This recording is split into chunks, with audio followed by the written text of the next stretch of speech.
Sources say Chris Harrison is not expected to return for Bachelor in Paradise. Hey guys, welcome back to another shared news from home. We have all the latest details on Chris Harrison, but before we get into it, if you're new here, be sure to subscribe to our channel and ring the bell so you don't miss out on any future videos. As always, I am your host, Fiona Zaring, joined by the wonderful Avery Grooms. Avery, the Chris saga continues. Let's just get into these new details. Obviously, since Chris stepped back from hosting for Katie Thurston's season, fans have been wondering when and if he's coming back. And many people thought that Paradise might sort of be the easy moment to reintroduce Chris to the franchise.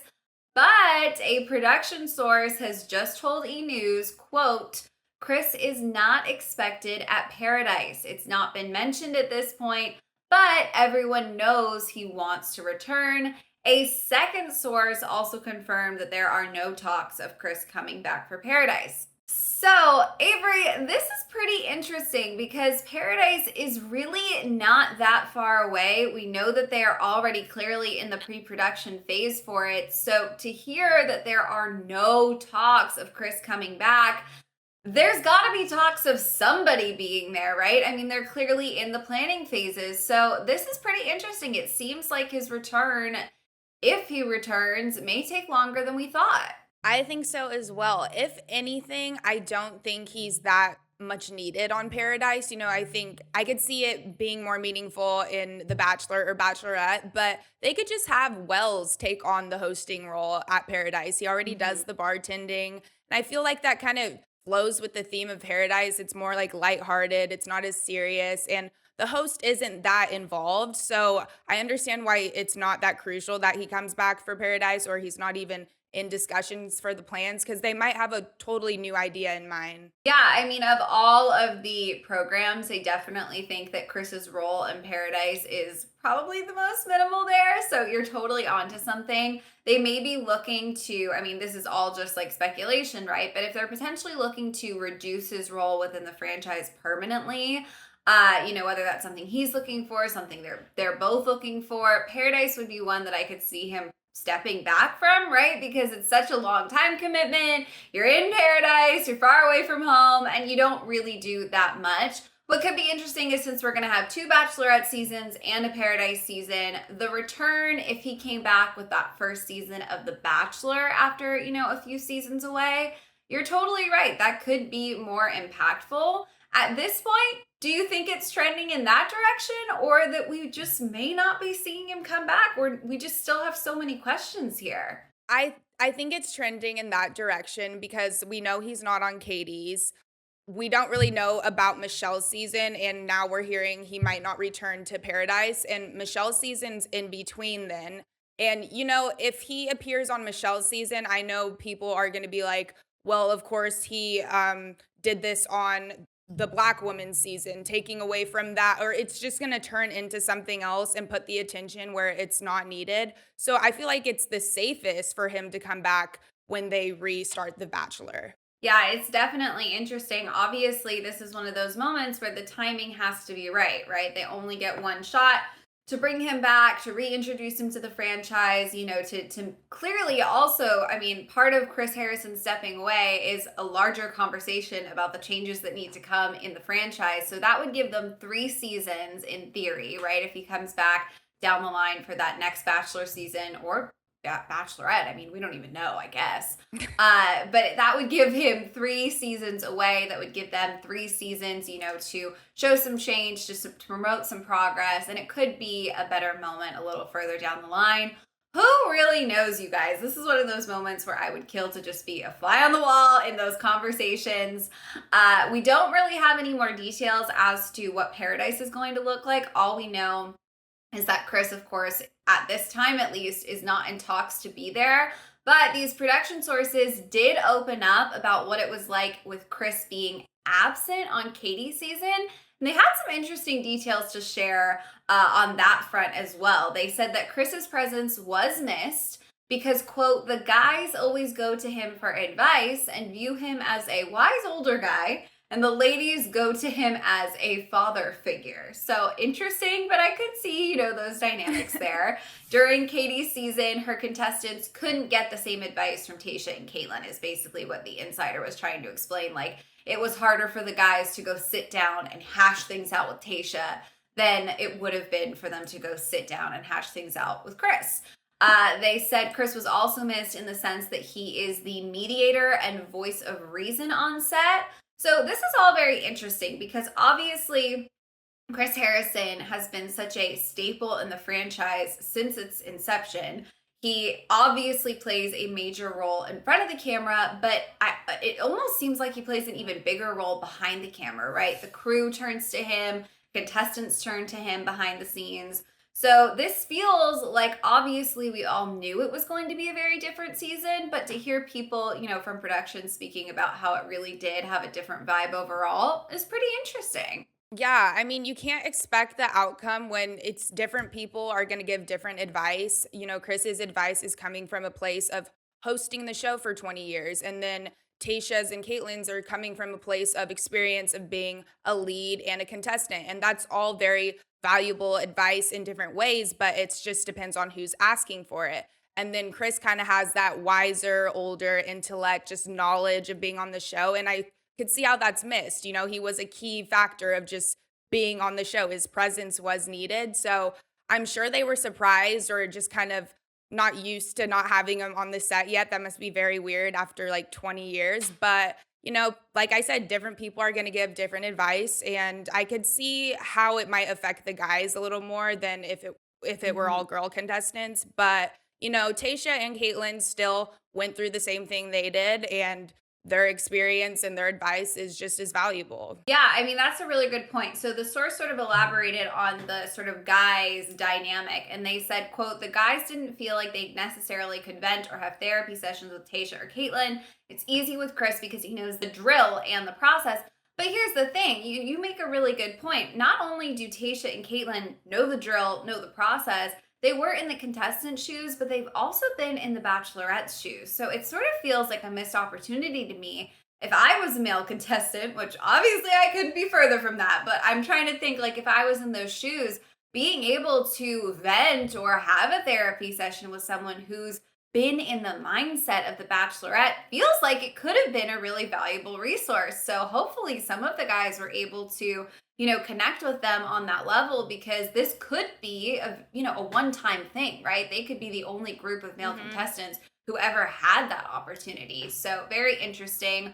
Obviously, I think to me, the one thing that stands out the most here is that Chris has worn the host hat and the producer hat for so many seasons. So in these conversations that were happening behind the scenes that we didn't really see or weren't as aware of, he not only is probably guiding people through the lens of, understanding, human emotion, but through what's going to make the best TV, right? He knows, what puppet master strings are being pulled by producers. He's very aware of that side of the process. So it will be interesting to see sort of if there's a sense of, less production hand involved, right? We don't know how often, how frequent people were turning to Chris in between takes, in between scenes. It sounds like there was a lot more of that going on than we really understood, maybe. I think there's way more of that going on than we could probably ever imagine. He's such a TV person and he knows what's good for TV, but also his definition of that is kind of like it's kind of expired throughout the years. So I think once again, getting some fresh faces, some new insight. Yes, it's going to be different. Yes, it's going to be hard to adjust, but that's still very valuable. And it's always great to take new ideas from different people. And hey, if it didn't work, they could always bring them back on and try it again with their original method.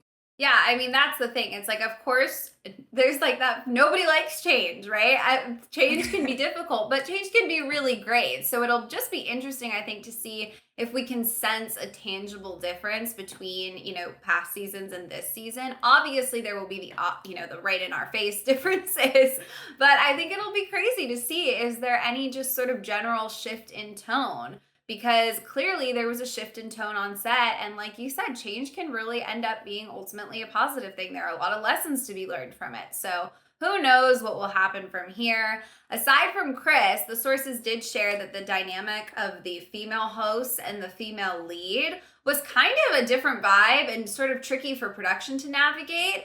Obviously, the spotlight is meant to be on the Bachelorette, right? She's our women amongst a sea of male contestants. She's supposed to be, the lead, the center of attention. But we've got Tayshia and Caitlyn there as well, two powerful, strong, beautiful women. And I guess that was kind of hard for production to navigate. Somebody said, quote, it was a little hard to put all the focus on Katie when Tayshia and Caitlyn were there. It wasn't necessarily competitive, but it was a really different vibe. They're very attractive and fun and familiar to the franchise. So it kind of distracted from Katie being the only desirable woman there. So obviously, listen, they're both in relationships, right? It's not like it was a distraction in the sense that oh, you've got 3 eligible bachelorettes. Like the guys can't keep their focus.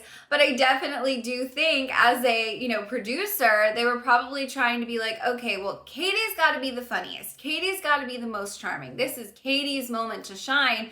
We've plucked 2 of the funniest, most charming women from Bachelor Nation and dropped them in with her in this unique environment. We've never done this before. How do we make sure everyone's getting their time in the spotlight correctly? And listen, I just really hope that they found the right balance and that when we watch this show, it does feel like Katie's season. We had JoJo step in for Chris on Tayshia's season, and I did feel like as much as I love JoJo, I didn't get that focus pull from Tayshia. They clearly, knew what they were doing. They were able to put just the right amount in that it really worked. So they kind of have experimented with this before. I hope that we have the same success with Katie. I do too, because she definitely deserves her own season, all the attention. I understand, though, how having those 2 could be very distracting, especially for the producers. They're used to shooting them as contestants or the leads, and now they're in the host role. But I could see how it was kind of hard to just place them in the host role because now you have 2 people doing one job, which was Chris Harrison's. And, all he really did was come out and say, ladies, this is the final rose. And I know they're having them do a lot more than that. There's probably way more interaction. They're probably way more involved. So that is probably way harder to navigate because it's not just one of them, there's 2 of them. And they're coming from a place of just being on the show. So I could see how that gets kind of messy, but then again, it's kind of refreshing. I think it'll kind of change the whole tone of the show. It won't be as formal. It'll be more involved. Just the host will be more involved. So we'll see if we like it. Like I said, if it works, it works. If it didn't, then Chris can always come back at the end of the day. Yeah, I think there's so many different things that I picture vibe-wise of this season. Like, I'm really excited to see, not that Chris, he's obviously, listen, he did this role for a long time. He did a good job in it. Clearly, he's guided a lot of contestants, and, nobody can say he doesn't know what he's doing, right? He knows how to have a conversation with the Bachelorettes, how to be helpful. But I feel like seeing those moments where the Bachelorette is feeling a little vulnerable, feeling a little lost, feeling a little confused. There's just something about the idea of her turning to 2 women who have been in this role before that I feel like those conversations as a viewer are just going to be a little more impactful, perhaps also as another woman, like watching 3 girls kind of sit down, hash this out, figure it out. Like, it just seems like there could be just an obvious different energy there through no fault of Chris, right? That's not something that he has any way of replicating. So whether or not we love it, whether or not we, feel like the old, slightly, like you said, I think it'll feel a little less formal. More formal seasons were what we're more drawn to. Only time will tell. But we're definitely going to get sort of a different impact. And I've said this before. I don't know if this is a hot take or not, but Chris didn't do that much. So figuring out how to take those few Chris moments an episode and split them between 2 people and give Katie enough screen time, it's going to be tough. I never envy the Bachelor producers, but there's so much pressure riding on this season. I certainly don't envy them right now. You guys, those are all the new details we have. I have a feeling as Katie's season inches closer and closer, we're going to get more details. So of course, we will continue to keep you updated. In the meantime, we want to know what you think of all of this. Were you really hoping that Chris was going to come back for Paradise? Let us know in the comments. And what are your hopes for the new 3 female bachelorette dynamic? Let us know down in the comments as well. And of course, if you haven't already, be sure to subscribe to our channel and ring the bell so you don't miss out on any Bachelor Nation news. As always, I am your host, Fiona Zaring, joined by the wonderful Avery Grooms. If you want to come say hi, our social handles are on the screen right now. Thank you guys so much for watching, and we'll see you next time. Bye.